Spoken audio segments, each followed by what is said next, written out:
Fill her up. You're listening to the Gas Digital Network.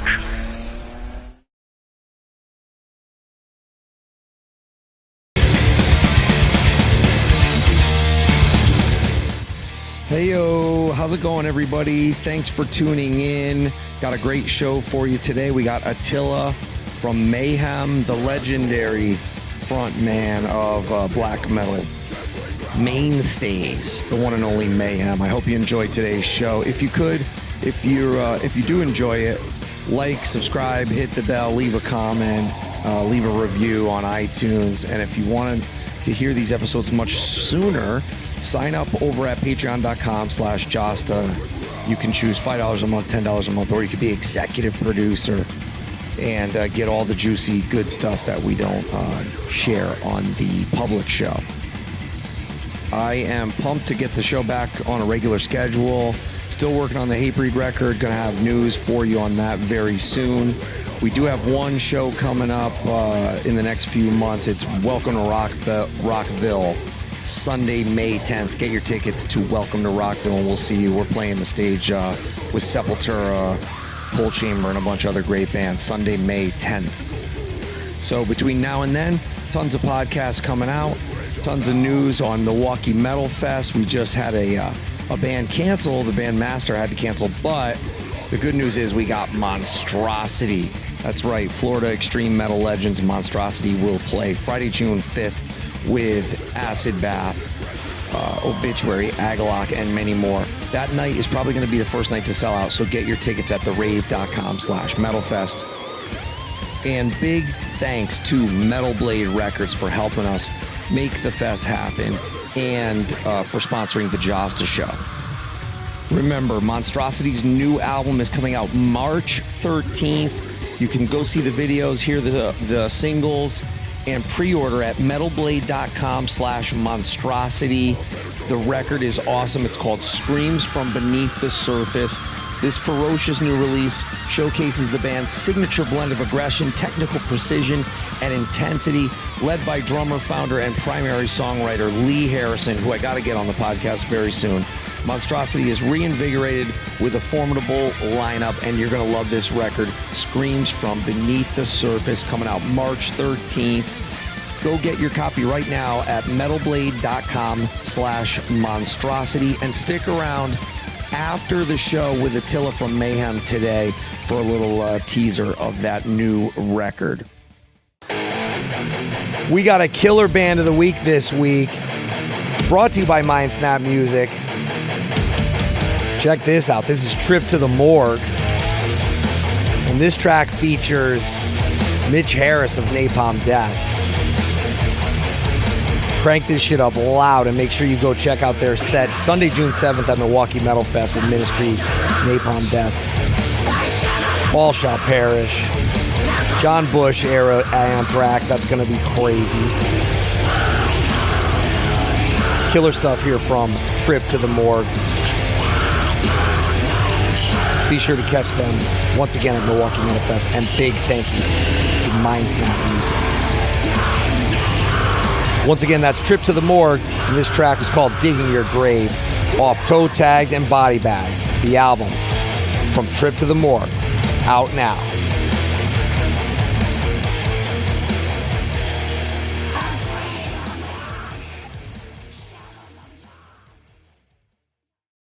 Also got to give a big thanks and a shout out to BlueGrapeMusic.com. Head on over to BlueGrapeMusic.com after the podcast today. Check out new releases from Flat Wounds, Heavy Hitter, plus a bunch of their catalog bands like Gridiron, Fugitive, and more. Big thanks to Blue Grape Music. We're excited to have them on board, sponsoring Milwaukee Metal Fest and the Jasta Show. We're going to be doing a lot of cool stuff with Blue Grape, and big shout out to the whole team at BlueGrapeMusic.com. All right, we got Attila from the one and only Mayhem on the Jasta Show. Hit the music.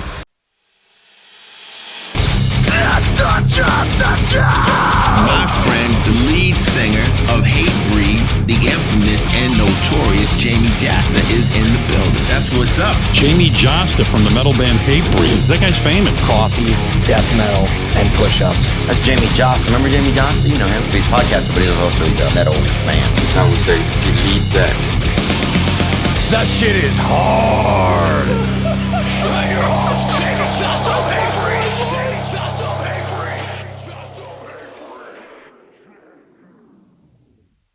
How are you doing? I'm good. Made it somehow. Made it somehow to you. How's going? Good, thanks. Yeah, appreciate the time. Are you It's a podcast. We are on a podcast. Yes, sir. All right. Okay. Good. Good to know. Are you on a hike? Yeah, I came out because you are my 8th interview today, and I had a little break, so I was like, "Fuck, I have to get out." I'm here for a few more days in California at my wife's place, so I came to this cliff, just to chill and look at the ocean a little bit, have some fresh air. I've been indoors the whole day, So Wow. yeah, That's great. yeah. I love it out here. It's really peaceful. There are some surfers very far down there.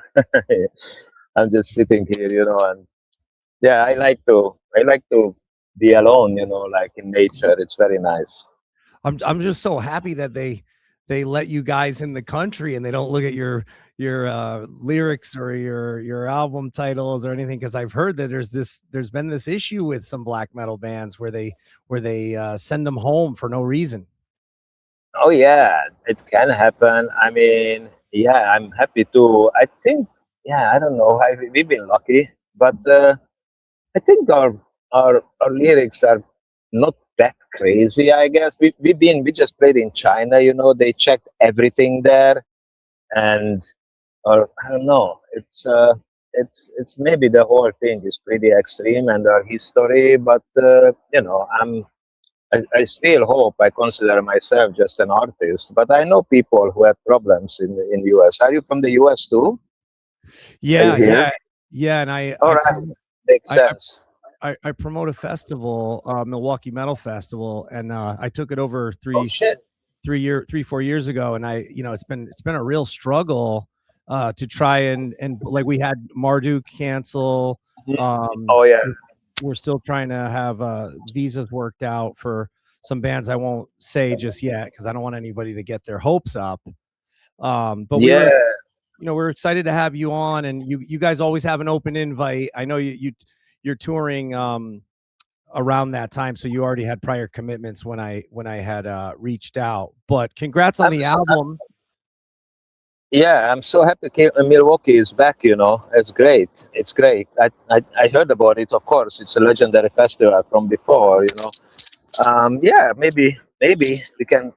It's not Mayhem. I mean, when is it, by the way? Now? It's like June 4th. It's June 4th through the 7th. No, I did think about that. I thought, it'd be so cool if it was your first show with your project with Reese Filber or with Igor or something. And I know you have so many different projects. I thought, it would be so cool. It's awesome. How you heard? So you heard about them? That's awesome. That's great. Yeah, that would be cool. Or maybe Tormentor. I don't know. We will make it happen. Maybe not this year, next year, at some point. I would love to play there.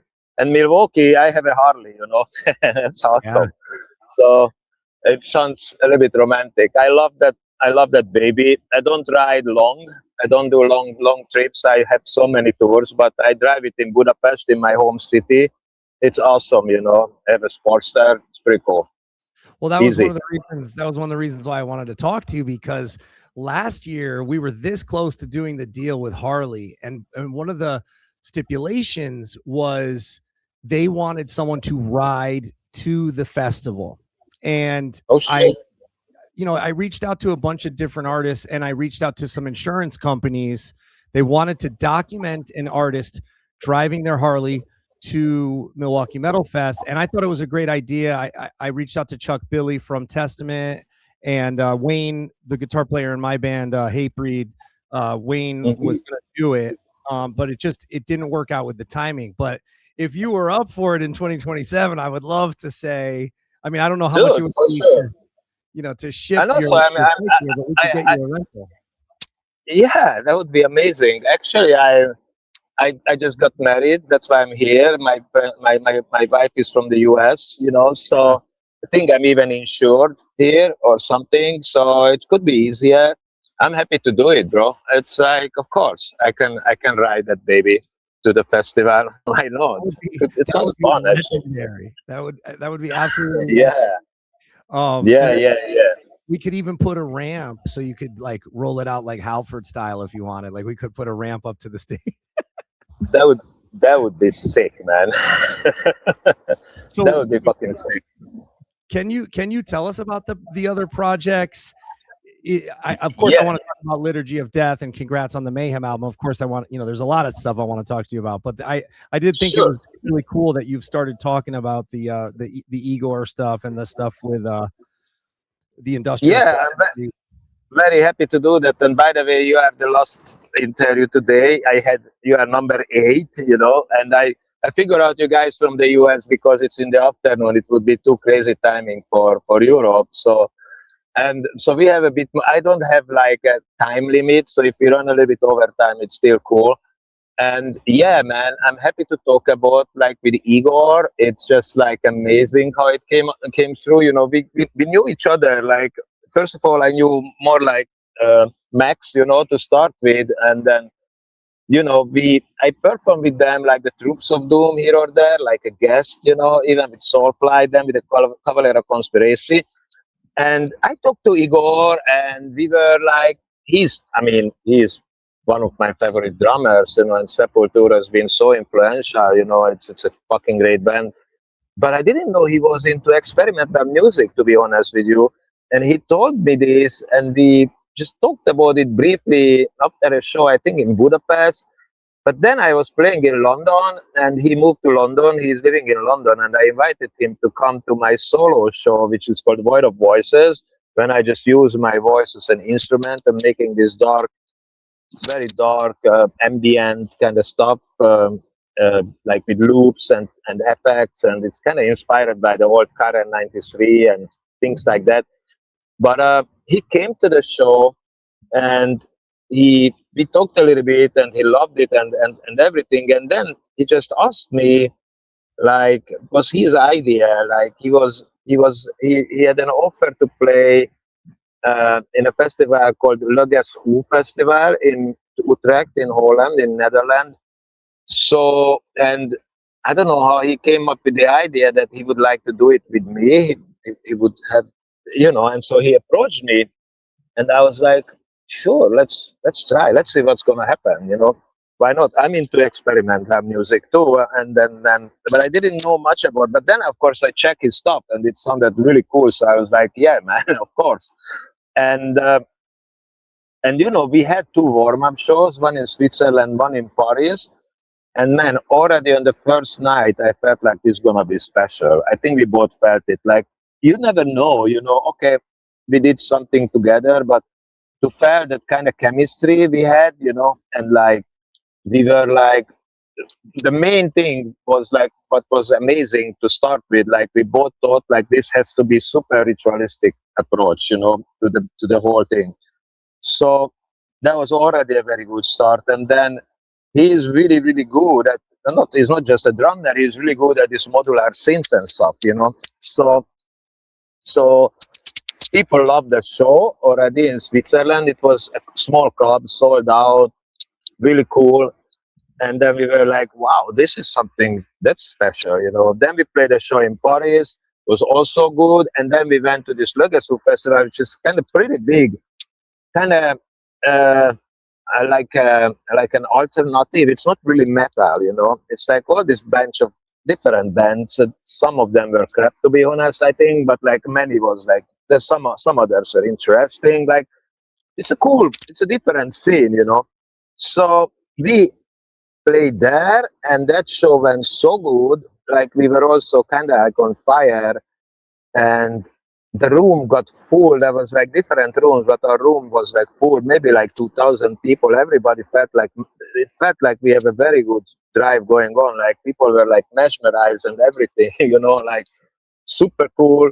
After everybody was kind of blown away. Like, what was it, you know? And we were like, yeah. And it was not I mean, partly improvisation, but we, of course, prepared. He prepared some parts, and we were like, you know, agree on a lot of things, how we gonna do it. But it was a lot of freedom in the stuff. It was like dark. It's like in the footsteps of Sun, you know, what I've been doing for like 10 years, Sun of Sun, you know.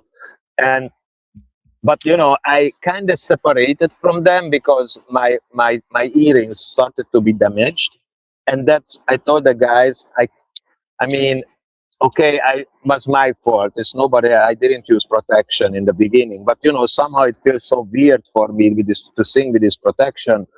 So anyway, I had to tell them that it's somehow we just gradually agreed on that maybe I need a break. Maybe one day I will come back, but I miss that scene, you know.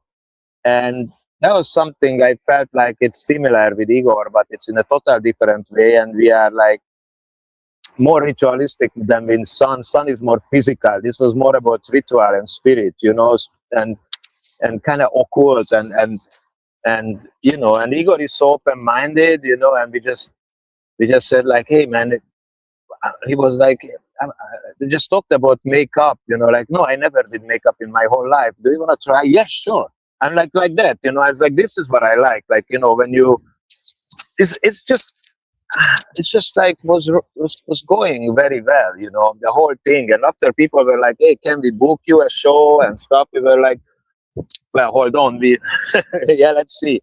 We need to, we would need to make an album now, you know, first of all, and definitely we want to play more, you know, so that's really, really promising, I think. And yeah, and then live. Did you do a live recording of yeah, any of the shows? And did there is live recordings. Yeah, maybe you should put that out. I should talk to him, you know. The problem is we've been so busy, you know, both of us, you know. That's the only thing. Like, he's been also playing and yeah, we have a live recording, so we should maybe we could make a live, just put online, you know, so people can hear it. What is it? But it's up to him too. We should sit down and think about it, what to do.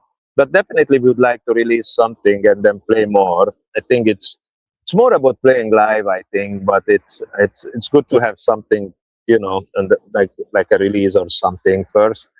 And yeah, that's amazing. And the other thing is, which is the other stuff with Rhys Ferber from Frontline. That's another story, which is it's different, and it's the same result. Like, he's been one of my inspiration, one of my heroes, you know. And Frontline Assembly in the 80s and Skinny Puppy, those bands were like so from another dimension. People, maybe new generations don't get it. What was it when we didn't have computers at all, you know? That time, this kind of music was just like unheard, and it's like surreal, you know. And even today, I mean, so great artist, and it was big influence for me. And actually, it's a funny story because I went to see, first time I saw Frontline Assembly was way before Skinny Puppy. I went to, in like 90, I think they played in Europe, their first European tour, but they didn't play in Hungary. So we went to Prague, the Czech Republic, to see the show with my friends. Actually, after my first band, Tormentor, which was my first band in the 80s, which I played a lot of shows, you know, and that's my black metal high school. But after, in the end of the 80s, it looked like the whole scene was kind of fading out. I didn't even hear about the Norwegian scene back then. And then I started another band called Plasma Pool, which seemed like a much bigger challenging, which was actually in the footsteps. We tried to, that was influenced, like it was by Frontline and Skinny Puppy, you know. We were like totally, like, it was pure electronic with live electro drums, but we had a live drummer, you know, played like electric drums, and we had that synth, but you know, like a basic synth costed like a car back then, you know, and we were from Hungary. So it was like pretty minimal, but I think it was cool. And we had a few shows. Actually, we had plenty of shows with that too. It was like kind of cool, you know, and then it was going well. So anyway, with those guys, we went to see the show Frontline, Our Heroes, you know, and I talked to Riz a little bit, or he came out, you know, and even I remember blurry because I guess we smoked some weed. That was also a big deal back then, or something. Everything was crazy, you know. I mean, that time it was crazy, and it was really cool. But here is the funny thing, like now we jump. Let's roll like 30 years ahead in the, 30 years later. We are playing with Mayhem in Brutal Assault Festival again in Czech, which is strange. Strange coincidence, and it's a pretty cool festival. Brutal Assault, I really like it. It's in a fortress in the Czech Republic. You know, it's nice. It's integrated. It's not too big, but it's big enough. Of course, it's like at 5,000-10,000 people, so it's not small. And I was just standing there, and I remember Gal from Gorgoroth was there with me, and he says, yeah, let's go to see Arturus. And it started to rain a little bit. I was like, yeah, man, let's go. Which way? But I looked back behind me and I saw like on the main stage Frontline Assembly is next. I was like, what the fuck? Hold on. No, I'm staying. So I watched the show. Actually, they played they have like two stages. And they played on the same stage, the main stage, where Mayhem played after, like, you know. So I was like watching the show, even in the rain. That's never happens, bro. That I'm in a festival, stay and watch a show in the rain, you know. That's very rare, especially when I have to play very soon after, you know. And I was watching the show. It was cool as fuck, of course. It was like so good to see.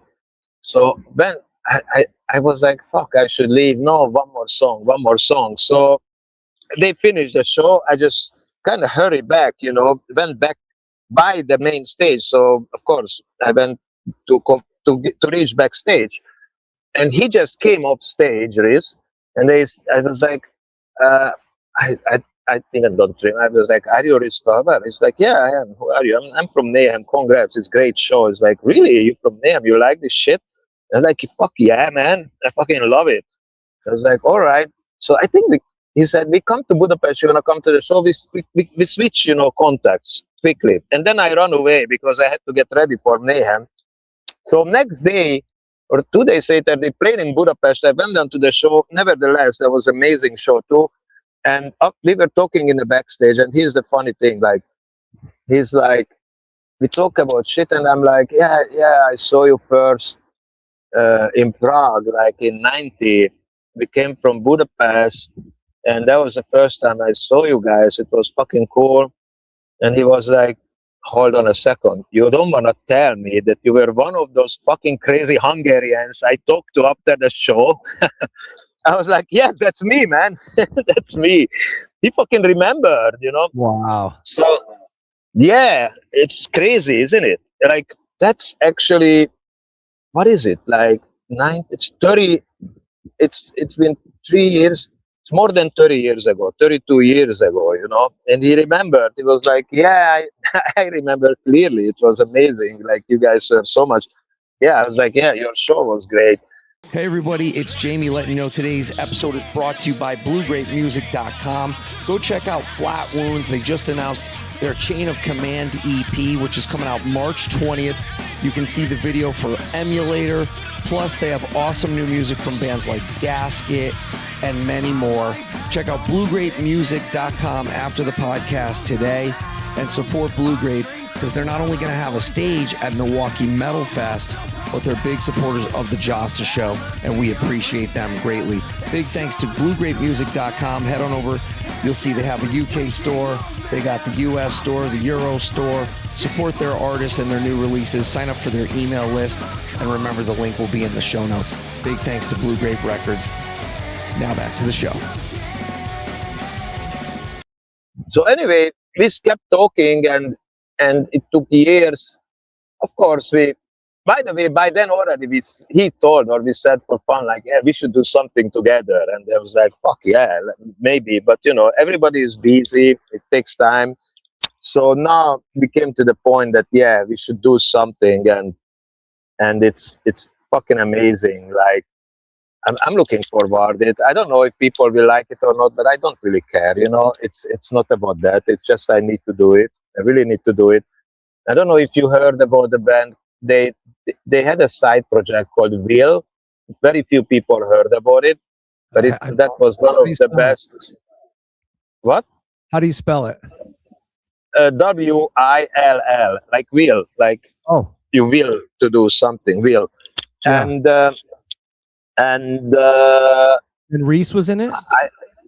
yeah, it's Riz. It's Riz and two other guys I think made it in the early 90s, and I really love that stuff. And he said, like, if I would be interested to do something in that, and ended up now that maybe I should do the vocals, but I think we're gonna do something. I don't know what we're gonna do, but that's the main direction, and it's more like this cathedral industrial, like it's kind of this cathedral tunes, it's really very interesting. It's I don't know, we just and strings kind of and choirs and shit, but of course it's industrial-ish, we will see. We have Ministry headlining the third day of Milwaukee. Oh, really? Yeah, but That's cool. It sounds like you still need to hash out the album details and the name of the project, and it's a while away before the show, right? It would be a bit too soon, I guess. For you're talking about this summer, like now in June. Yeah. Oh wow, I don't know. It's very, very. I mean, I don't know. Actually, I would not be against it, but that would put us. I mean, we should do. It would put us a little bit. I can ask him if you want. We can switch contacts after or whatever. Well, so maybe we could do something. I'm intrigued with all of it because to back up a little bit, when you were talking about just putting on, did I understand you correctly? You were putting on Igor's makeup, or did you give him an idea of what he should portray himself as before the show? And what was the suggestion? Yeah. It was like, I don't know how it came. I never would push anyone to do. Somehow we were talking about, like, maybe I just asked, because I put a little bit of makeup, like most of the time I do. And he was like, it's interesting. I never did that really. I was like, you want to do it? So yeah, I put up actually his makeup. He said, dude, I never did it. And I helped him to do it. It was cool. It's cool. We had a kind of like a unit. I can't remember. There should be photos. I can find you, or I can ask him. There should be some photos if you want. I can ask and send you some. It was cool. To see, I'd also like to know about the pre-show. Was there a pre-show ritual? What was? Did you go out into those shows with an intention of just sonically connecting with people, or were you looking to connect with like your higher selves? And was it rehearsed in a way where was it purely performance art mixed with improvisation, or were there themes, or were there loops that you knew what they were going to be going in?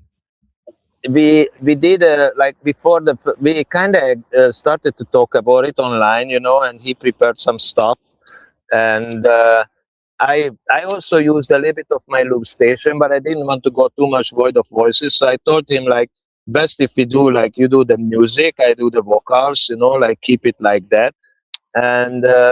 And then we had like a whole afternoon rehearsing stuff before the first show. So that was it, So he prepared some stuff. And so basically we had like a couple of ideas, put together, and we made a map like how the show should be. So it's not complete improvisation, but on the top of that there was a lot of impros, and stuff. And I had some lines, I wrote some lines, and also I added some lines, like improvised some vocals on the top. So it was cool, and definitely, I think it's more important the intention, what you want to do. And our intention was like, ritual, like, connect to the higher realms, or channeling stuff, and that's it, and I think that was our mindset. So the idea that you got while you were on stage, did you remember them? And did you want to like write them down when you were finished?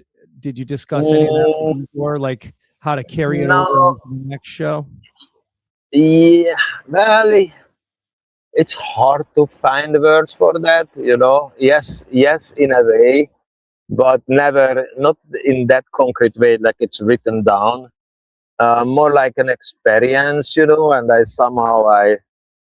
just remember, you know, like at the first time, but even in the first show, it was pretty majestic, you know. It was pretty fucking like that was like very. And then I felt it's very few times I feel like that, you know, like at the first time I felt like this had like potential and it was strong, you know.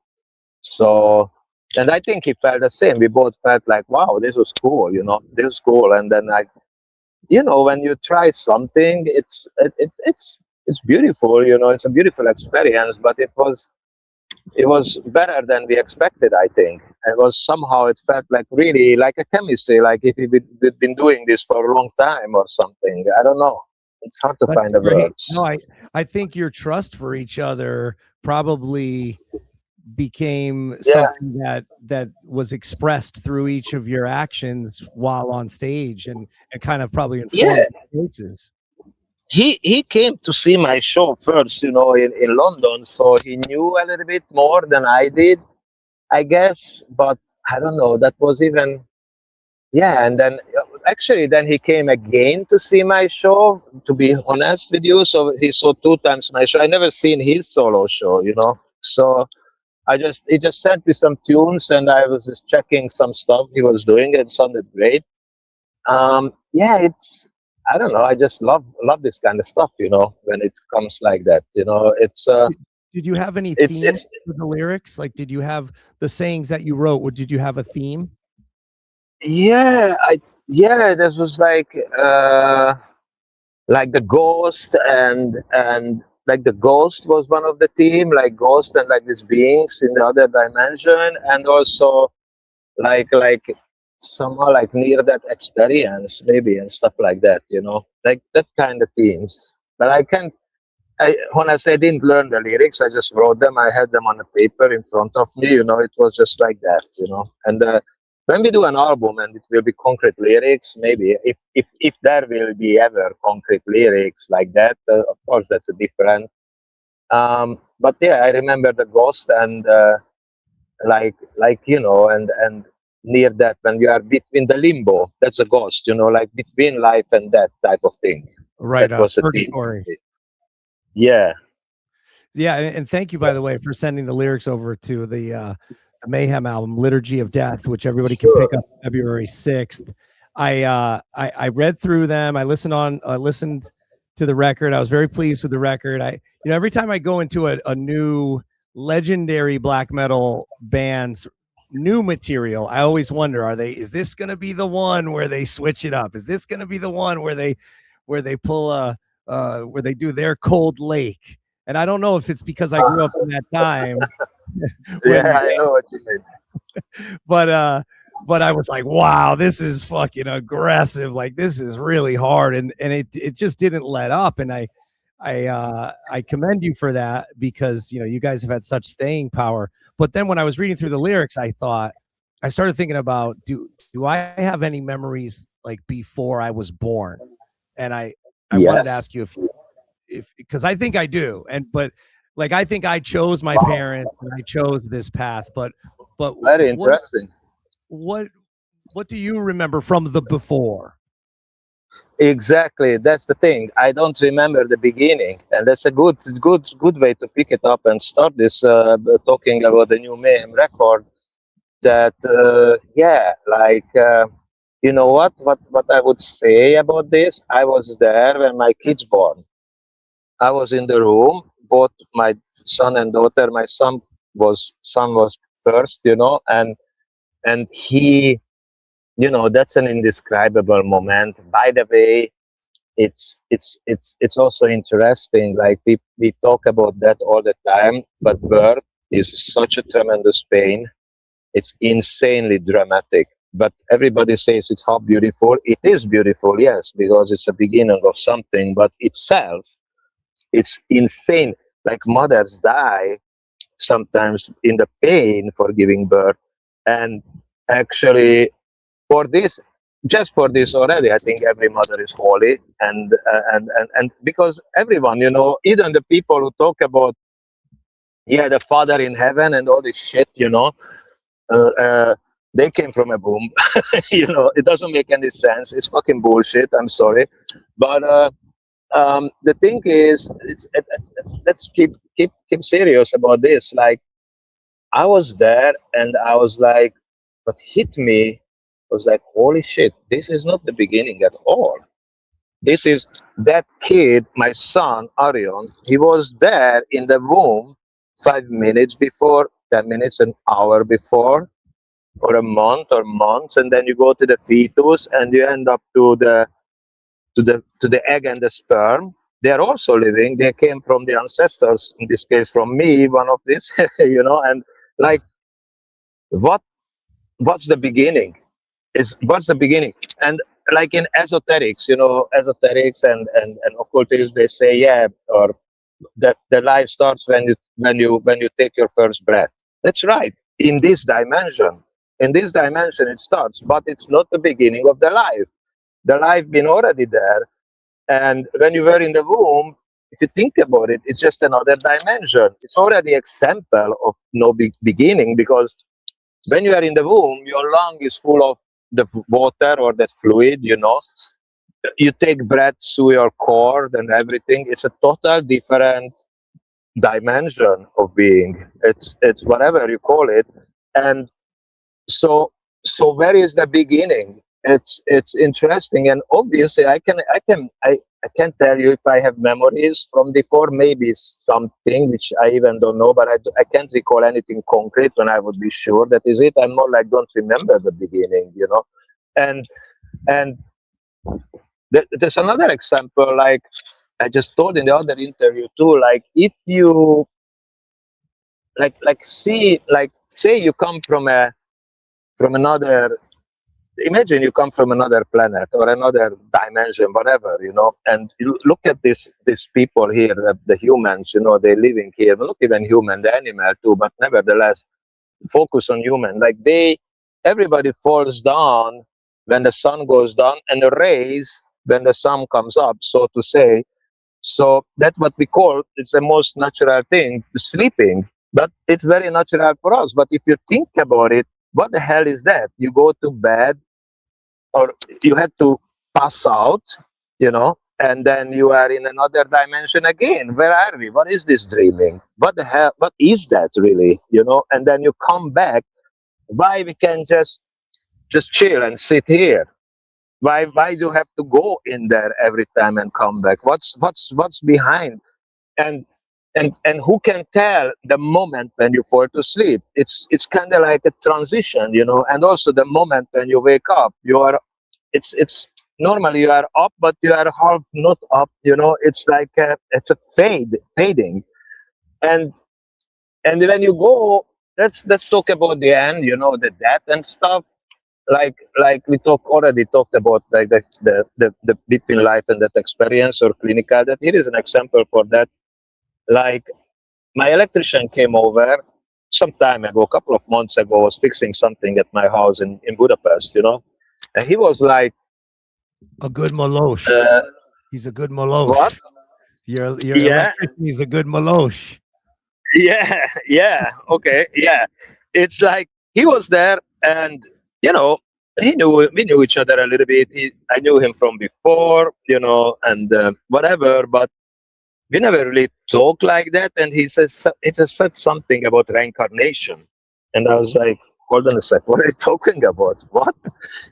And then he was like, well, I don't tell it to many people, but I can tell you, because I see you are an artist and musician and stuff, and like that. So he's like, he was like, he had an electric shock like some time before, and he was dead for 5 minutes or something. He was in this clinical death experience, or in this form, or this state, and he said that he was flying out of his body, and he was flying into the sun, I was like, hold on, what? I love the sun as a symbolism, and then I was like really interested. Yeah, tell me more about it. I was like, yeah, he flew into the sun, which was like kind of like a tube, like a fourth dimensional tube or something, like a tunnel. He went into and he came out on the other end. The other end was like another world. He said like a world of it's super peaceful, super nice. Everything was chill, and like he even seen his ancestors or loved ones or whatever. So it was really perfect. And but then he was like sucked back. He was like dragged back, and he didn't want to come back, but he had to come back. Like, oh no! And then he woke up again, and he said that since then he he kind of changed, and like since then he started to read esoteric stuff and like started to be like a kind of believer. I told him careful with the belief, but this is very interesting you say, and this is an example too. Like, and I don't want to define anything. I'm not gonna tell anyone what's gonna happen after life. Moreover, I'm not gonna say anything what you do. One thing I can say that everyone should individually work on this and do their own path. And what I can tell that it's at least 50-50% that it's not over. At least, like, look at this all day science, and this is just like simple logic, and this is my life experience without any mysticism. And I traveled like many times to Egypt, for instance, more than 10 times, visiting everything, all the ruins, all different trips. Um, and that's like the oldest, that's the cradle of our civilization, by the way. And I Do can you tell you, believe it's that, or do you believe that? Because there's some Turkish people that would disagree. Like when I played in Turkey, they said to me, "Oh, all you Göbekli Tepe. Göbekli Tepe. Yeah, yeah, they that's said, what all they you said. Yankees, you've been indoctrinated because of the relationship with our tourism board in Egypt." But I love that you've been there, and I know that you have a project. You're working on a project that's gonna be centered around Egypt, right? Like you're doing Yeah, another project. I'm doing another thing called Konshu, which I'm a guest vocalist. So it's I didn't mention it because I'm just a guest. We will see, but it's like a pretty cool. It's basically Konshu is the moon god or something in Egypt. By the way, I don't buy any of this mythology really, but let's call it moon god, whatever you call it. But the most important that it's also about Akhenaton, which was a pharaoh apparently who was like a sun believer.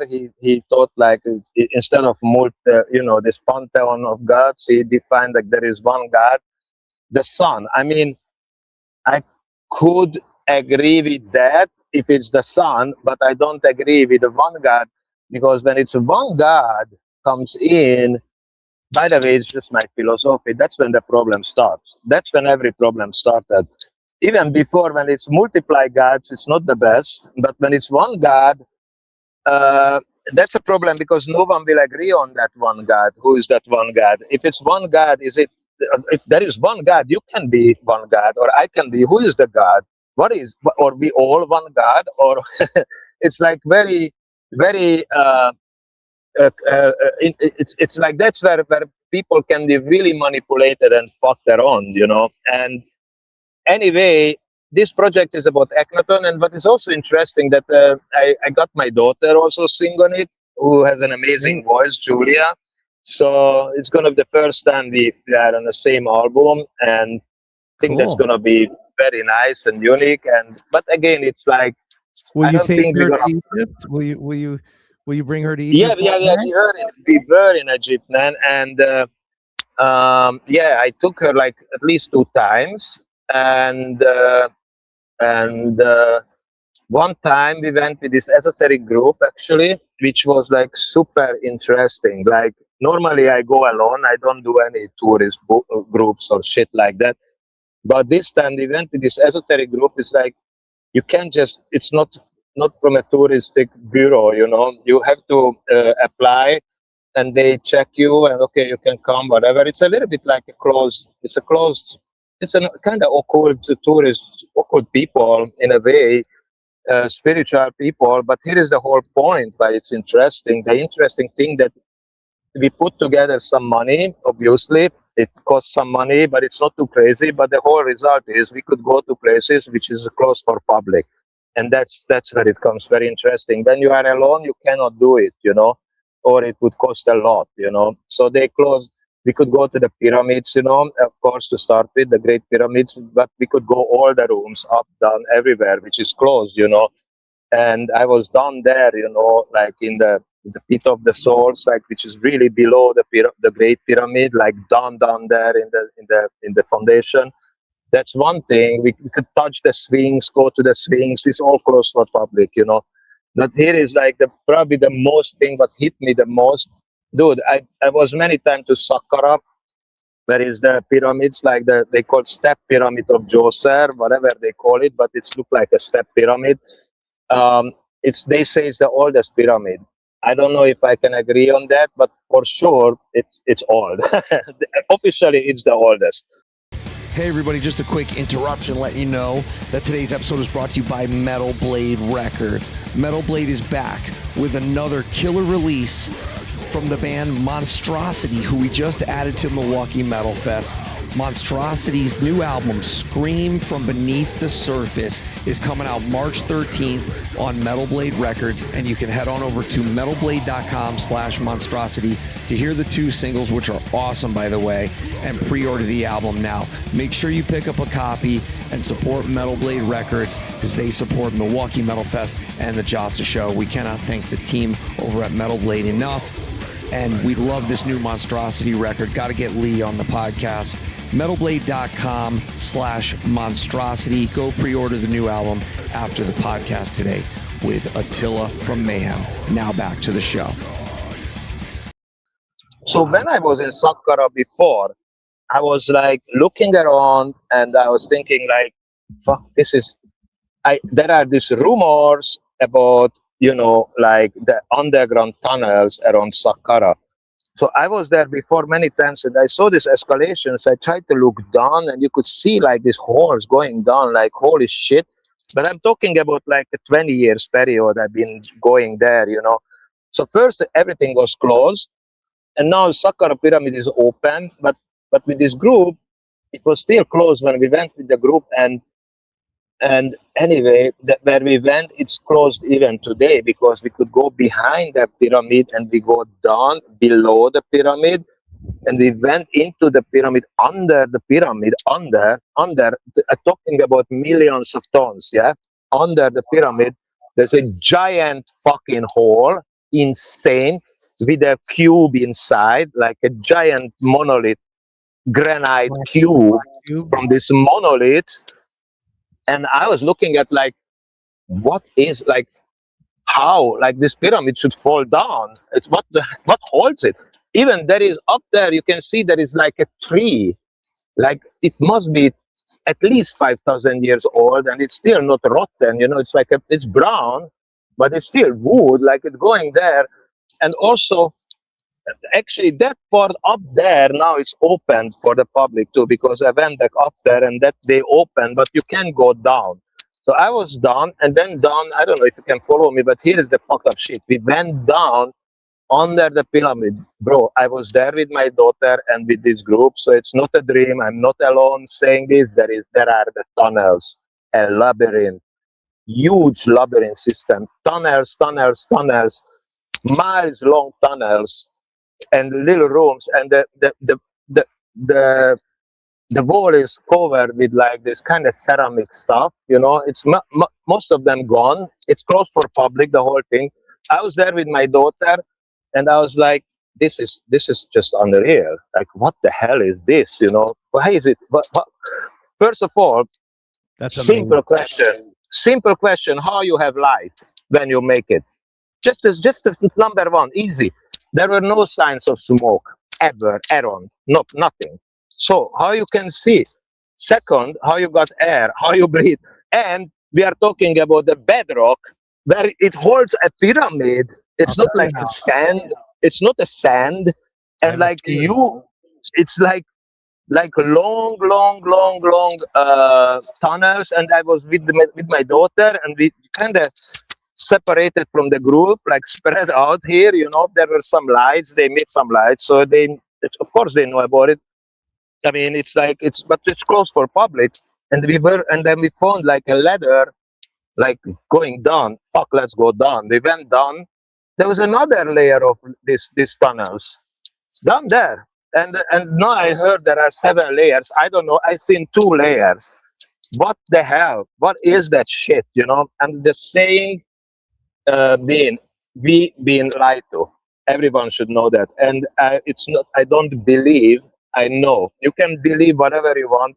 I know we've been lied to, and at least that been lied to that there was here a high advanced civilization before us, and that's a fact for me. People can tell me anything they want. I know this, and I seen it. I experienced it. Not just one time, many times. This is a clear example, but also in the same spot. There's many, the Seraphim with this giant cut, like so-called sarcophags, like one piece of granite, like just the cover of the sarcophage weighed like 40 tons, like 40 car, like, and that's in the ground. There's nobody knew it, no entrance. Someone just fall in there. They exploded some shit. They were looking for gold or the treasures of the pharaohs or something, and they fall into this hole, and there were this fucking giant one piece of granite sarcophage. It's like, dude, without machinery. Don't tell me. So it was another civilization. Maybe they didn't have the cell phone like I'm talking to now. It's a different technology, but they were high tech and high knowledge of math and physics or whatever, engineering and architecture.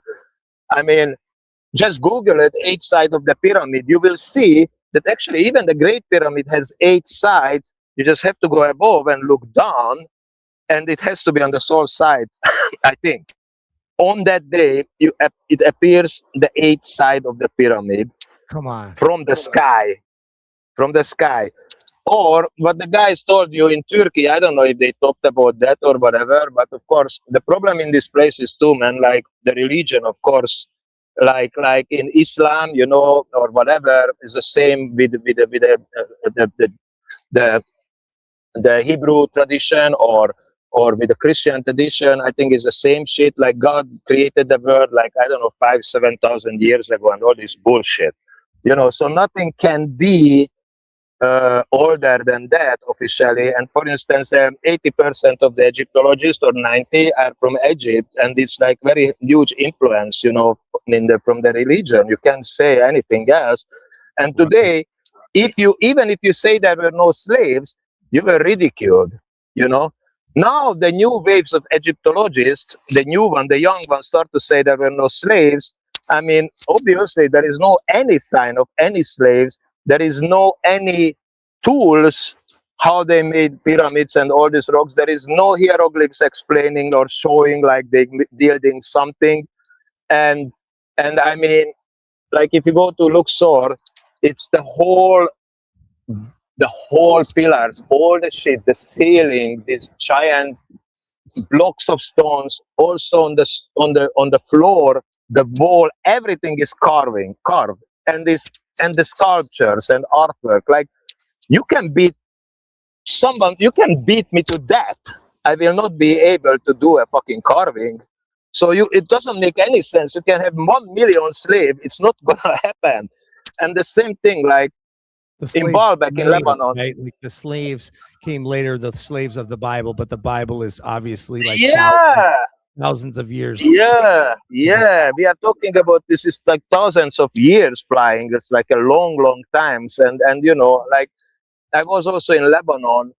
Actually, in Lebanon, I recorded my solo album, Void of Voices, on the top of this giant monolith, which is the biggest monolith in the world. It's in Baalbek. It's in the back of valley behind, like it's not even in Beirut. It's behind where the Jupiter temple is, and this actually, by the way, the Bacchus temple is there. Like the one of the biggest Roman ruin apart from Rome is there in Lebanon, and they have like this, like in the I went there just to see it because it was actually in the Photoshop times, like around 2007, 8. I was like, fuck, I have to see it. I don't believe it. I have to see it. There is like 900 tons pieces of blocks in that's called the trilitons in the basement of the Jupiter temple, which means someone before the Romans could move those blocks, because you can see easily the texture of the block is different. Dude, that's like 900 Volkswagen Golfs, or each ton is like a fucking Tesco parking lot. You know, like you put it in one piece, you know, and like do they have a Ooh, version? Do they have a version of the Heka in Lebanon, like they do in Turkey, like they do in Egypt? Obviously, the Heka is the like even Ra, the sun god, would do the Heka when he would awake. And so if it was if the definition of the Heka is the divine speech, you know, combined with the cosmic power to create maybe or lift a stone, or to create whatever the intentional transformation is, right? Like the divine speech plus the cosmic power equals this earthly creation.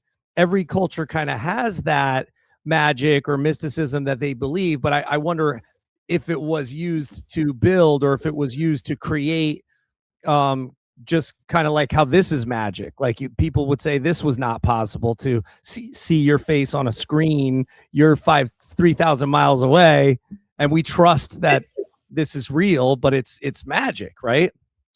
It is. I mean, yeah, if we would have this cell phone like 200 years ago, people would freak out. Like, what the fuck is this magic is? You know, you're a black magician, you know, or something. But I don't know, man. This is the thing. I can tell. Only thing I can tell, that I know that there was a civilization here. And what I know, that we've been lied to. They don't tell us. I don't know why. Our controllers, they don't say it. They want us to believe only in a caveman or whatever, this weird theories. I'm not saying caveman didn't exist. I'm just saying something is really missing here. And somebody, for some reason, doesn't want us to know that there was a high-tech civilization here before us. And that's for me, no question. And by the way, in Turkey, if you play there, I don't know, they just even Graham Hancock talks about that. You know, there is like this place called Göbekli Tepe, which is now officially proved that it's like I don't know, 11,000 years old or something. Like that is like, those are like these pieces of rocks, this monoliths, like look like a letter T, you know, and one has this kind of weird creature like a dog. They have like artwork, even a dog is coming out of it. Means you had to have a whole block and make it like that this dog is, you know, cut it out and carve it out, dude. And then it was buried. That's why we didn't know for a long time. So they found it, I don't know, probably, I don't want to say stupid, but a couple of decades ago they found this, because it was buried. The whole spot was buried. And that's officially, they made the carbon sheet and everything, you know, and like the carbon examples and stuff. That's at least 11,000 years old. So here the history is upside down already just from that, because hunting and gathering people close to the ice age would never be able to do that. And why the hell they would do that, you know? And it's like all around the planet, I mean, the rocks itself, they are millions of years old. You can't tell how old is a rock, but they can say with the carbon that they found are like, you know, like bio stuff, you know, like carbons, you know, and they check that with the isotope, you know, like how the radioactivity like splits up and all this shit, and that's how they make how old it is, you know. But it's not that accurate. I mean, the rock itself is million years old, you know, or 100 million or whatever. It's a rock. So the thing is like, You don't have to go even to over to Africa or that part of the world. Just go down here in America, go down to the south and go to like Peru, and go to the walls of Cusco.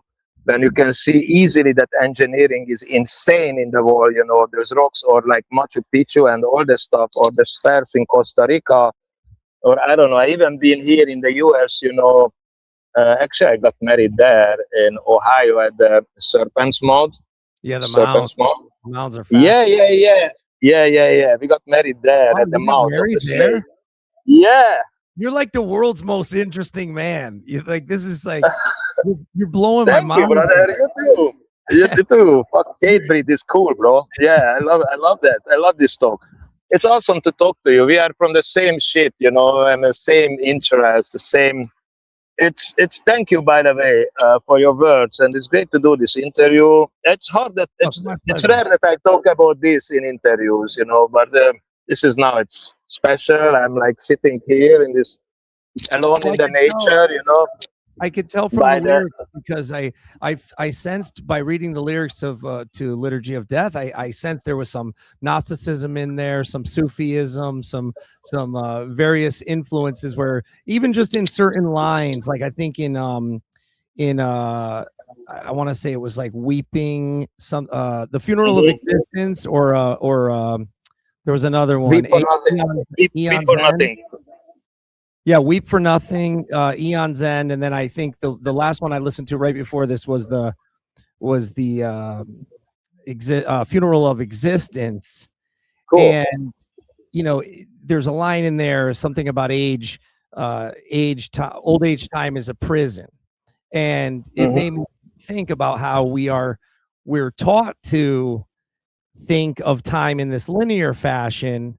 But maybe that in itself is keeping us from being open to these possibilities that you're talking about. Like, how can our scientific tools even prove the dates of the creation of these areas in the world that truly defy imagination? Like they defy physics, even like you were saying, the 7 layers down. When you said that, it made me think of Dante and the mythology there, right? Yeah, and like it's changing so quick. Think about it. Like I think 100 years ago, they thought it was just one universe, and then they figured out that actually the Milky Way was a bunch of stars, which actually, again, okay, you look at it, like when it comes to this, you think about it, how much it changes. Like it's all theories, everything is theory. Like I don't know, man.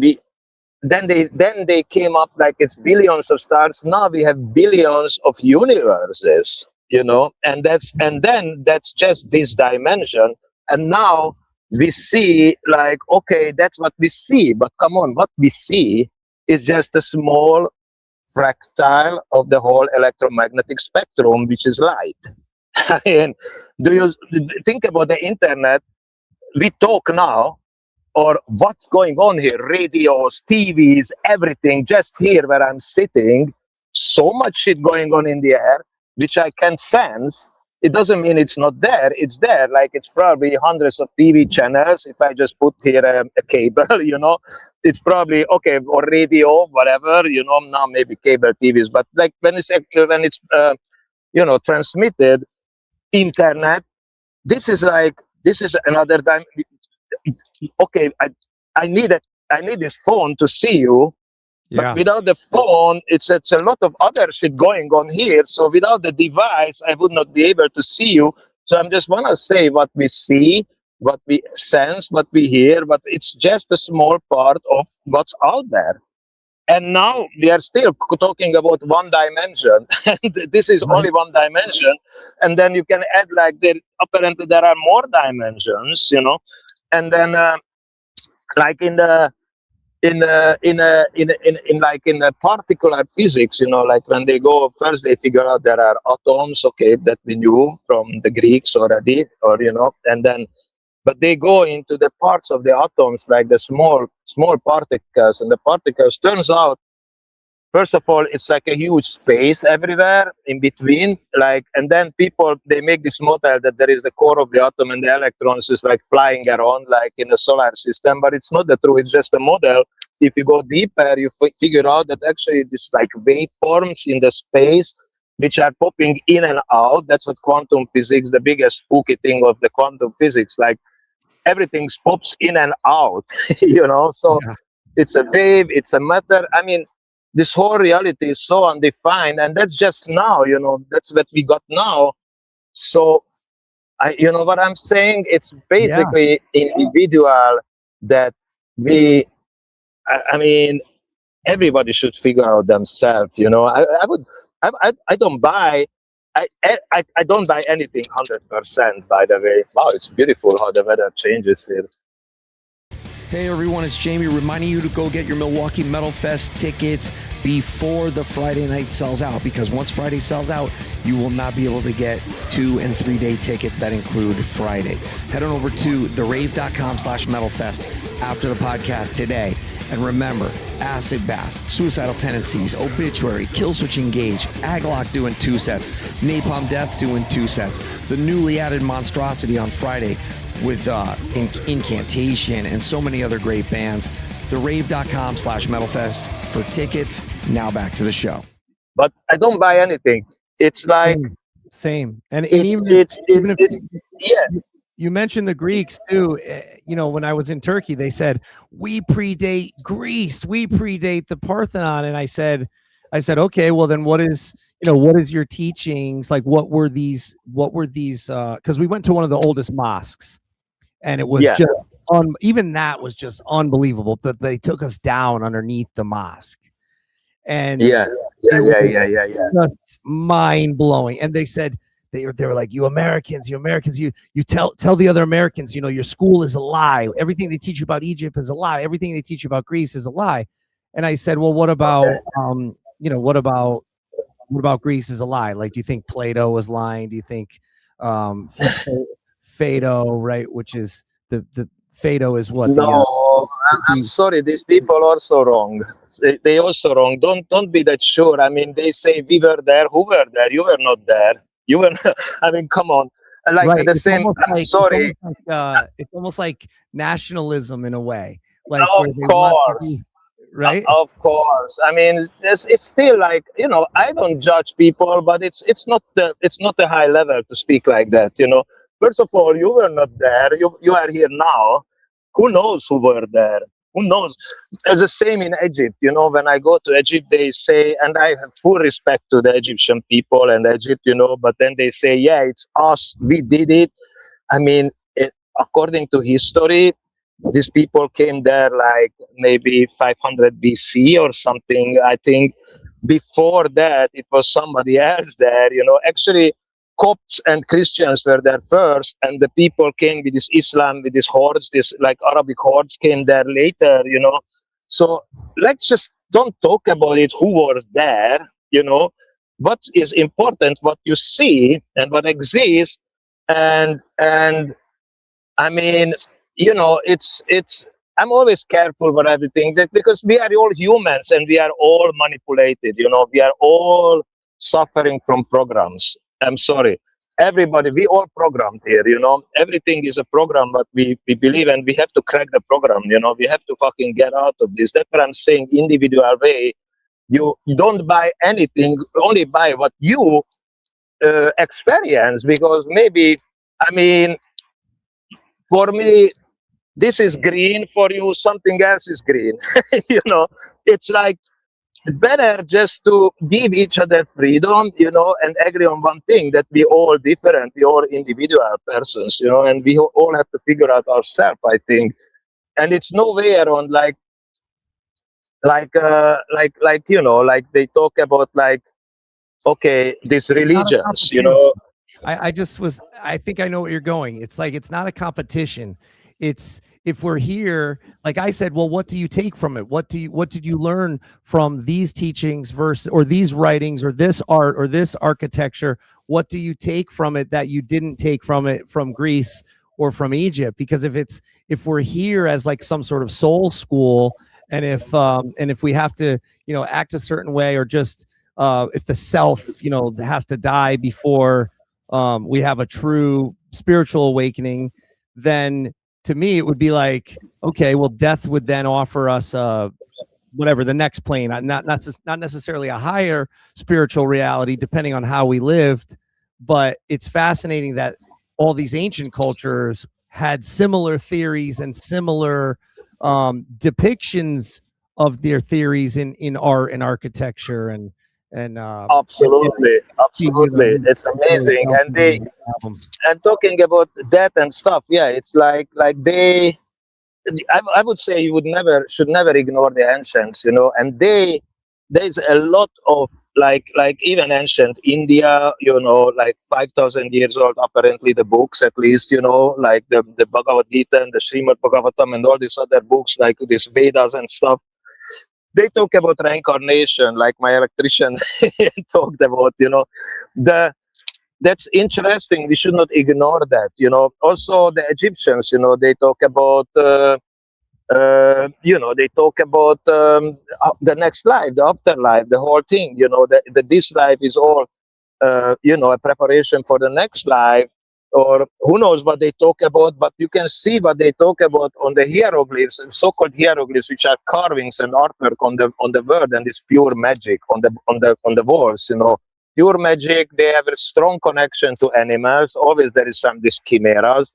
I have a lot of respect to nature, and I think the ancients had it too.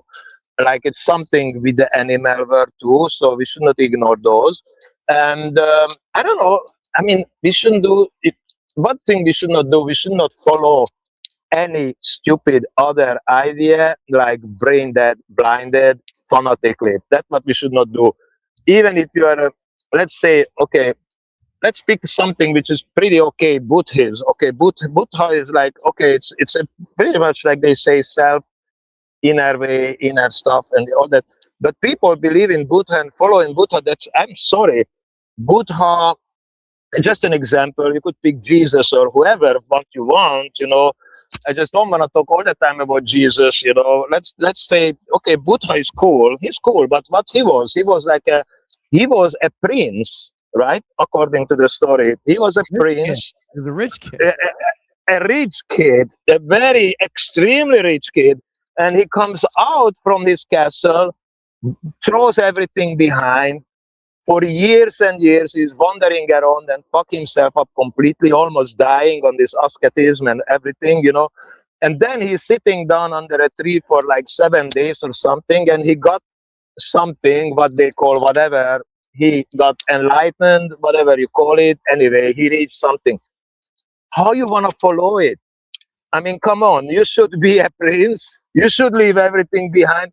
Just focus on the last part. Just sit down under a tree for 7 days. I mean, it's fucking why it's. I'm just saying we should all do our own path, and not these people never say to follow. It's who wants. It's like. Or Jesus Christ, whatever, goes into the desert, goes down to hell and meets with the devil and all the shit. Then even he got crucified. And who the fuck wants to follow? And he would not want you to follow if it existed or not. I don't know if it's maybe a story. It doesn't matter. The whole point is that I think the problem is when people just believe in something they don't know and they follow and they got fanatic and they go crazy and then they try to push everyone else into it, It's the other thing, like everybody wants to save the other person. No, save yourself. I'm sorry, it's not egoism. The best you can do to the world to save yourself. And then people will come to you and ask for your advice.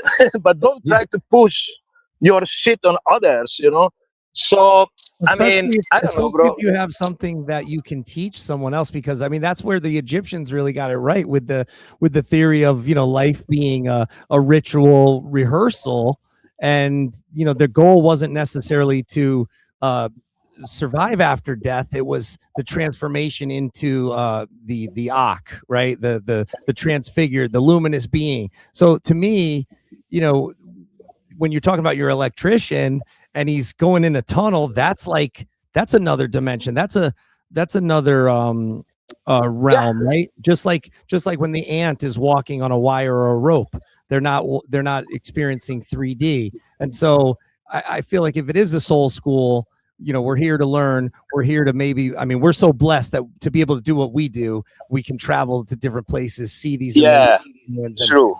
so it's True. like we almost, you know, we have a duty to discuss it and to share the ideas and to share the I philosophy. think so. Yeah, I mean, we are very lucky, like you say. I'm very thankful for the music and actually all the people who listen our music, because without them it would not be possible. And it's like a connection we have, and it's always like I feel it's like a family in a wider perspective. We are kind of related to each other, and I definitely feel like the same. Like when I create art, you know, when I'm on the stage, I never want to take energy. I feel like I should give. I should give to the people. I never think about it like I suck energy. I always trying to channel and push it out and just like lift you out, you know, and like fucking crack it together, you know, and like fucking and yeah, and we travel around and we experience all these things, and I think it's fair. It's at the least that we share it, but we should never push on anyone anything. You are totally free to hate me, hate my record. You don't have to listen my shit. It's totally fine, you know. Or if you listen, it's also fine. If you like it, it's fine. If you don't like it, it's also fine. I don't push anything. The only thing I can say again, you have to figure out yourself. We have to. It's no fucking way around. We have to do it. We have to do our own way, do our own path, and it's you know, it's, I don't know, compare some people it's harder, it's easier, it depends on the level you are, but you can't wake up somebody who is not ready yet. And also it's like there's a problem with this thing, like people can't trying to push on other people also, you know, their own truth, you know. So like now I'm saying like don't fucking don't follow me. And the last thing I want to do is, I think I hope I said this in this interview, or I say it sometimes, like the last thing I want with this record that you to define, for instance, what's happening after that. It's no, I don't fucking know. Or if I maybe I have an idea, but it's my idea, my vision.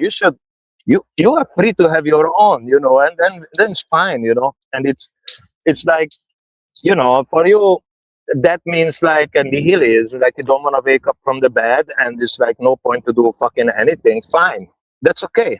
Do that. It's okay. For me, I would say, yeah, it's gonna be end soon. However, I don't know if it's the end, right? I don't know, but it looks like my body and this time will be over. So I'm just trying to fucking like get a better person, you know, get like whatever it means, better, you know, for me, or advance or evolve, you know, for myself, because it looks like at one day we will fall down and we won't be able even to carry on our body anymore. So what we might have a chance to bring on is what we experience, what we have inside. So I think, and life itself is a total mystery, you know, like my hand moves like this. What the hell, you know, this is like millions of cells working, and there is this electric currents going, apparently this is strange biocurrents, you know, like in the nerve system, and like it's heightened by what the ocean. yeah. It's, what the hell is that, you know? And I mean, life is a mystery itself, and that is a mystery, and I love mysteries, by the way, that's for sure. And I love that. And look, if this is the training ground, you're doing it right, because you're experiencing everything there is to experience, and I wish more people had that zest and that curiosity for the mysterious and for the otherworldly and the esoteric as you do. And thank you so much for the time, Attila. You always have an open invite to come back, and I appreciate the extra time. You know, you're awesome, and hope we cross each other ways some festivals or somewhere, brother. Good luck for you, and thanks for the interview, and good luck for your podcast. And yeah, awesome. Yes, thank you very much. I'll send your people my information, and hit me up whenever. You're welcome at Milwaukee Metal Fest with any project that you're in, and Dude, hopefully send me. yeah. Send me. I can text you here, maybe my phone number or my email, and yeah, I can ask Reese if it's really. I like challenges, that would be like put us in a fucking shape like we have to do, or Igor, if you want, maybe it's possible. I would not mind. I would not mind to come actually. I just heard about it. I never been there, I never been on the Milwaukee. So it would be cool. Let's see. Maybe it's possible. I will send all my my info now to your publicist and to your label, and they will hand it off. And thanks again, man. This was fascinating. Excellent, and I hope we can do it again. And good luck with the album, Liturgy of Death. Great lyrics, absolutely brutal album from Mayhem that I feel is going to really satisfy the fans' Thank needs. you. It's not a cold like that. Yeah, I love Celtic Frost. By the way, it's one of the best bands of all time. And yeah. Okay. Yeah, no disrespect. No disrespect to Frost. Absolutely. Bye, brother. Bye. Thank you, brother. Ciao. Bye. Still listening. Thank you so much. Like, subscribe, and hit the bell. We really want to thank Attila from Mayhem. What a great, interesting chat. If you liked the show, leave a comment, leave a 5-star review on Apple Podcasts, like, subscribe, hit the bell on YouTube, and of course, go sign up at patreon.com/Jasta, and you'll hear all the juicy good stuff that you didn't hear on the free show. Gotta thank bluegrapemusic.com. Killing it right now. New releases from Flat Wounds, Gasket, plus great releases from bands like Fugitive, Gridiron, and more. Go sign up for their email list. Go check out their UK store, their European store, and of course the US store. We also have Heavy Hitter, who's on Blue Grape, playing at Milwaukee Metal Fest. Those guys rule. Check out bluegrapemusic.com today and support Blue Grape all the way, baby. Also, big thank you to Metal Blade Records. I'm loving this new Monstrosity album. It is incredible. They sound great. I got to get Lee on the podcast. Go to metalblade.com/monstrosity/monstrosity, and you can preview the 2 singles. And right now, we're going to hear a little snippet of this new Monstrosity.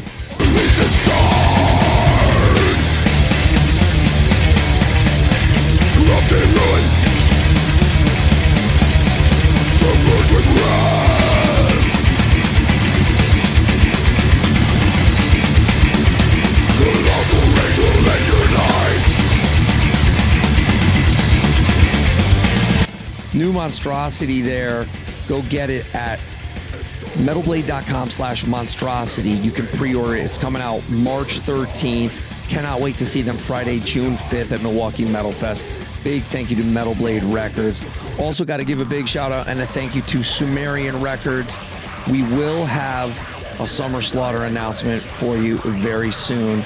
And you can go to SumerianRecords.com. You can go to Sumerian.com if you want to check out the films and the comics. But SumerianRecords.com, you'll see they have new releases from bands like Roman Candle, Slaughter to Prevail, and they have a ton of vinyl reissues and a bunch of other cool releases, merch, and so on. Big thanks to Sumerian Records, and make sure you go check out SumerianRecords.com. Link will be in the show notes. Last but certainly not least, go subscribe over at Gas Digital if you want access to the Jasta Show archives. I'm always seeing tweets and Instagram messages about where's this episode, where's that episode. It's all in the archives over at gasdigital.com. And please support martyrstore.net as well. We have Milwaukee Metal Fest meet and greets over there. We got a ton of new Crowbar merch and restocks and Hatebreed merch, Jasta merch, all that good stuff. martyrstore.net. All right, everybody, that's it for now. I will be back with another show very, very soon now that we're getting back to a regular schedule. Make sure you drink your coffee, do your push-ups, listen to Monstrosity. Thank you all. Love you all. Bye-bye. The Jasta Show is executive produced by Jeffrey Kewen, Andy Wilson, Jack Flanders, Justin Stephen, Jake Olszewski, Benjamin Lee, Kathy D'Ambrosio, Chris Larice, Jason Jarvis, JJ Hernandez, Nick Torito, Garrett Keeping, Kyle Marg, Nick Fowler, AJ Lewis, Jonathan Mettis, Mark Tagg, Andy and Kona Butterflies, Ryan Levson, Kenneth Moore, Jamie Kutcher, Matthew Yankowskis, Chad Green, Dallas Bolin, Larry Tooley, John Hankis, Brian Underkoffer, Fernando Somoza, Nathan Rex Madrid, Chris Winchester, Mark Horror Armenta, Mike Horgan, Dominique Zimmer, Mark Loikitz, Emma Horgan, Stephen Helm, Samuel Angeli, Adam Mecklenburg, Anthony Lutzi, Jared DeWeese, Dan Ryan, Alex Queller, Mike Murray, Chad Longworth, Clint Smith, Dan Sullivan, David Hammock, Robert Bouchard, Steve Deterting, Heathen Assault, Jason Duran, Chris Panasic, Zane Dickens, Jay Liberston, Aaron Ramey, Dave Cowles, Brandon Johnson,